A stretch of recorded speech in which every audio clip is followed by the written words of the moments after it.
श्री तोल तिरुवामावलन जी, श्री तोल तिरुमावलन। மாண்புமிகு அவைத் தலைவருக்கு வணக்கம். இந்த அரிய வாய்ப்பை எனக்கு வழங்கியமைக்காக என்னுடைய நன்றியை உரித்தாக்குகிறேன். அரசமைப்பு சட்டம் ஏற்கப்பட்டு 75 ஆண்டுகளை தொட்டிருக்கிற நிலையில் அதை கொண்டாடும் வகையிலே 2 நாட்களாக இந்த அவை புரட்சியாளர் அம்பேத்கர் அவர்களை போற்றிக் கொண்டிருக்கிறது. புரட்சியாளர் அம்பேத்கர் அவர்கள் 3 ஆண்டு காலம் அல்லும் பகலும் அயராது உழைத்து ஒரு புதிய இந்தியாவை, சமத்துவ இந்தியாவை கட்டமைப்பதற்காக இந்த நாட்டுக்கு ஒரு அருட்கொடையாக வழங்கிய சட்டம்தான் இந்திய அரசமைப்பு சட்டம்.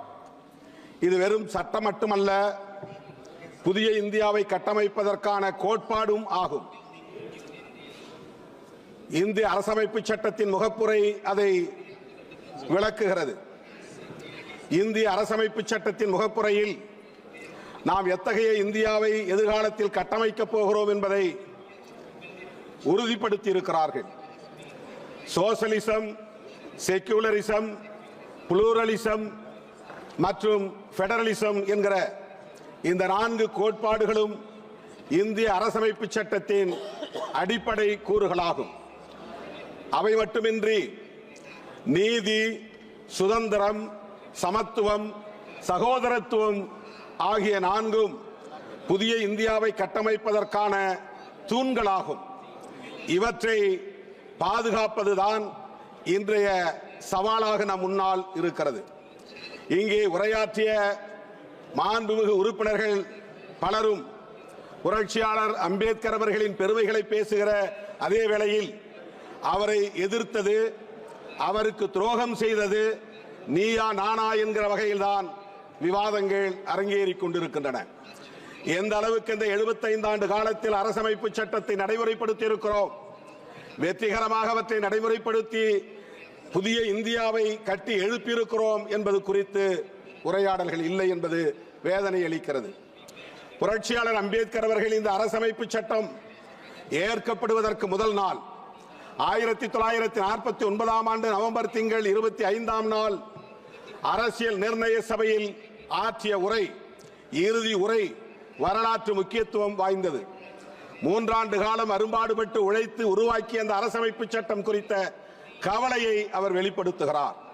வருகிற 1950 ஜனவரி 26 அன்று இந்த தேசம் ஒரு குடியரசாகிவிடும். அது மகிழ்ச்சி அளிக்கிறது.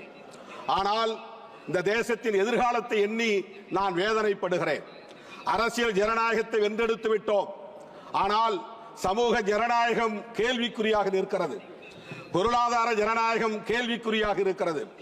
இவற்றையெல்லாம் எப்படி நாம் நடைமுறைப்படுத்த போகிறோம் என்கிற வேதனையை அந்த உரையிலே பதிவு செய்திருக்கிறார். சுதந்திரம் இல்லாமல் சமத்துவம், சகோதரத்துவம் இங்கே நடைமுறைக்கு வராது. சமத்துவம் இல்லாமல் சுதந்திரமும் சகோதரத்துவமும் இங்கே வெற்றிகரமாக இயங்காது. ஆகவே இவை ஒவ்வொன்றையும் தனித்தனியே பிரித்துவிட முடியாது. சுதந்திரம், சமத்துவம், சகோதரத்துவமாக ஆகிய 3ஐயும் ஒரே நேரத்தில் நடைமுறைப்படுத்துகிற போதுதான், வெற்றிகரமாக நடைமுறைப்படுத்துகிற போதுதான் இங்கே சமூக ஜனநாயகத்தை நாம் உருவாக்க முடியும் என்கிற கவலையை பதிவு செய்கிறார். அதற்கு இங்கே தடைகளாக இருப்பவற்றை தூக்கி எறிய வேண்டும் என்று சொல்லுகிறார். சகோதரத்துவம் இல்லாமல் சமத்துவம் இல்லை. நாம் அனைவரும் ஒரே குடும்பத்தை சார்ந்த உடன்பிறப்புகள் என்கிற உணர்வை பெற வேண்டும்.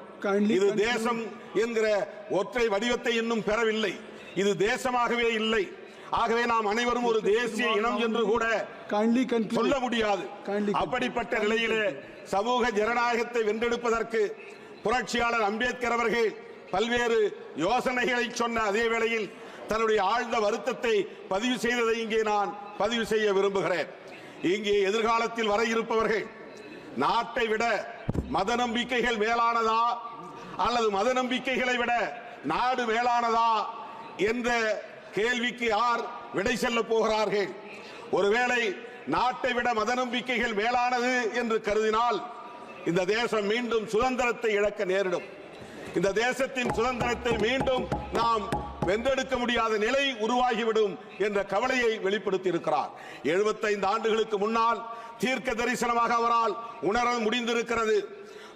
மத நம்பிக்கை உள்ளவர்களின் கைகளில் ஆட்சி அதிகாரம் சிக்கிக் கொண்டால் நாட்டை விட மத நம்பிக்கைகளே மேலானது என்பதை அவர்கள் உறுதிப்படுத்தக்கூடிய நிலை உருவாகும் என்பதை இங்கே சொன்னார்.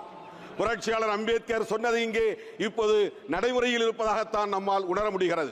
புரட்சியாளர் அம்பேத்கர் அவர்கள் வாழ்ந்த இடத்தை சர்வதேச நினைவகமாக மாற்றியிருக்கிறீர்கள். அவருடைய உடல் எரியூட்டப்பட்ட இடத்தை அங்கே 433 அடி உயர சிலையை நிறுவியிருக்கிறது உண்மைதான். அதை 26 திறக்க போகிறீர்கள். புரட்சியாளர் அம்பேத்கர் லண்டனில் வாழ்ந்த இடத்தை நினைவிடமாக மாற்றியிருக்கிறீர்கள். ஆனால் அவருடைய பெருமையை போற்றுகிற அதே வேளையில் அவர் உருவாக்கிய அரசமைப்பு சட்டத்தின் ஆன்மாவை தகர்க்கக்கூடிய ஜனநாயகத்தை தகர்க்கும். Already you have taken more than your time. Already you have taken more than your time. Please kindly conclude.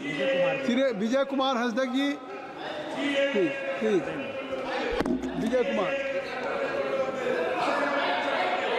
Sir, मैं बोलना आरंभ करता हूं और धन्यवाद देता हूं कि आपने मुझे कॉन्स्टिट्यूशन एडॉप्शन पे बोलने का मौका दिया। सर, इधर हूं। हो गई बात। और हो गई। I have already given more than 3 minutes more. Kindly conclude. Single minute. Kindly conclude. Sir, single minute. பொருளாதார அடிப்படையிலான இடஒதுக்கீட்டு முறையை இங்கே சட்டமாக்கி இருக்கிறீர்கள்.